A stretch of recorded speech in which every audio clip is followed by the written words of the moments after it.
And so our final question, and I would request both Mark and Anne to voice in some comments on this.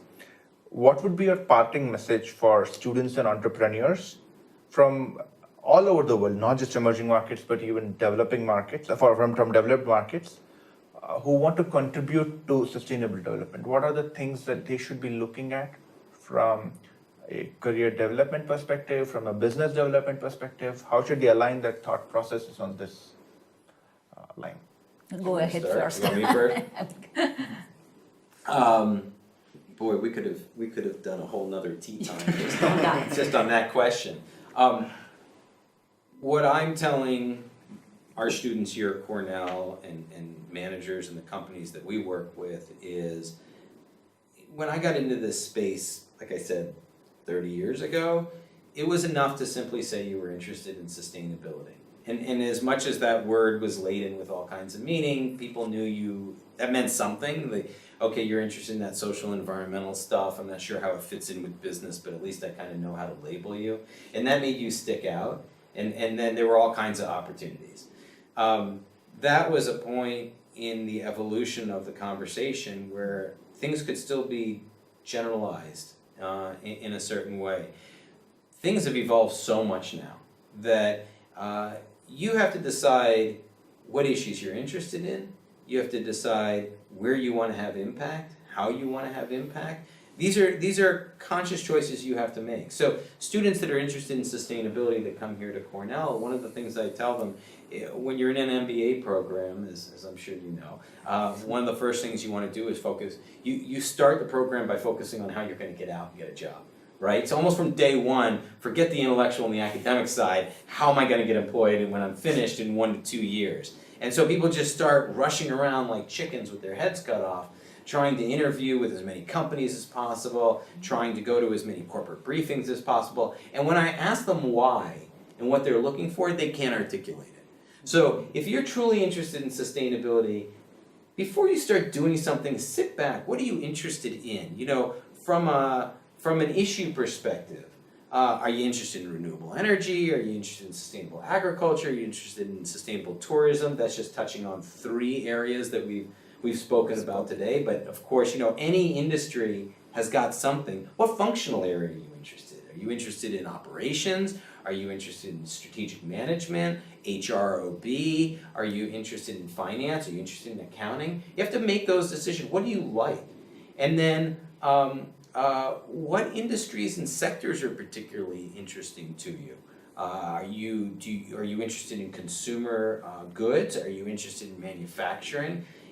And then you have to start to dive in. Given those interests, you have to dive in and say, well, what does it look like in this particular industry, for example? Who are companies that are leading? Who are the laggards? Do I want to be in a leading organization, which may be harder to get into because everybody might know the iconic organization that's dedicated to sustainability, and all those who are interested in sustainability are going to try to apply to those organizations? Or do you go to the laggards and say, I want to go into there and I want to actually change? I want to spend my time changing that organization to do something better than it's doing today, to see opportunities it doesn't see now.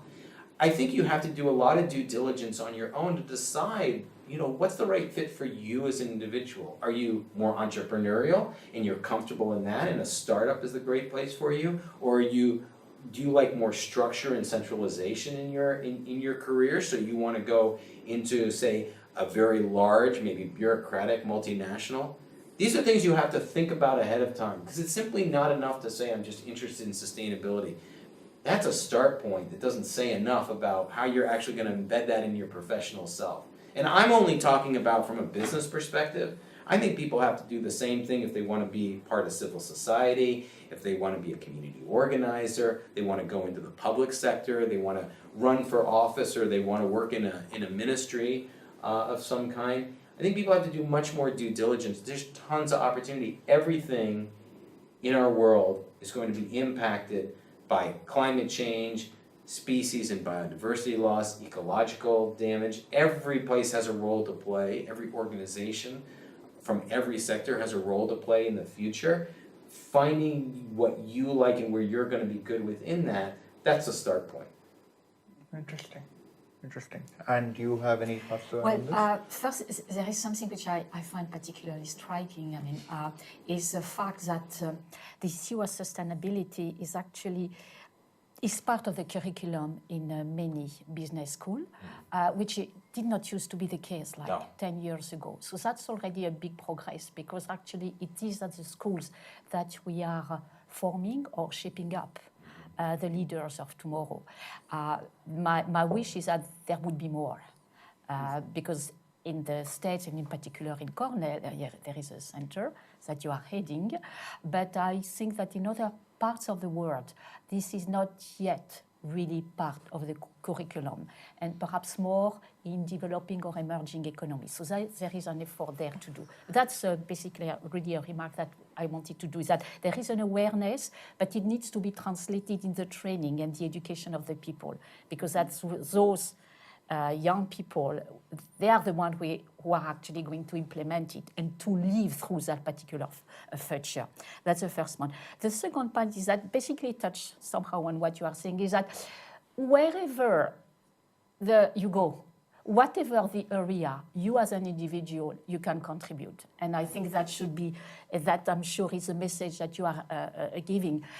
Whether you are working for consumer product in your daily work, because you have that awareness and you have been trained, you will translate it one way or another. So, whatever the field, whether it's engineering, whether it's health, whether it's consumer product, whether it's finance, because in finance and accounting, there is a lot to do in assessing and in establishing the metrics that everybody will be able to use. So that is more a message of hope. Whatever the area you are choosing, you can actually do something for your future and the future of your kids and those who will follow. So that's a message I would like to give. I think that's great. The other thing that I'd add that I think is consistent with what we're both saying is, within sustainability itself, I talked about a lot of external things to sustainability, but even within sustainability itself, even if you look at these management education programs now that have sustainability programs, they're not all the same.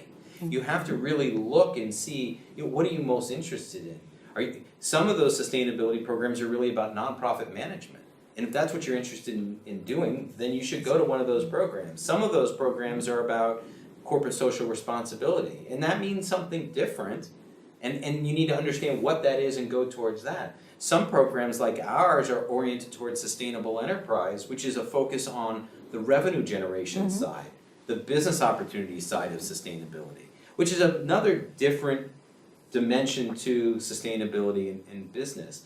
If you don't understand that, the differences between those things, and you just sort of look blindly for a program that has sustainability in it, you'll find one, but you won't understand what you're actually getting trained for.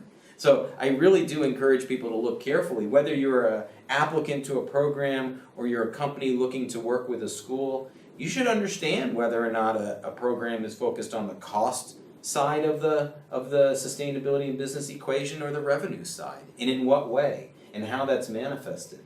Because that makes a big difference in what people are prepared to go out and do for their careers. Absolutely. Yeah.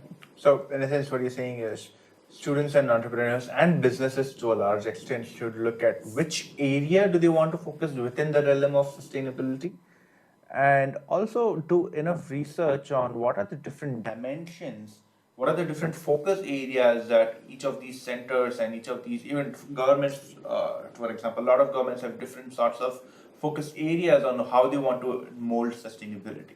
So it's a very individual decision. It's not a more broad generic decision. It's a more specialized thought process that will go into figuring out where and how you students want to position themselves for the future.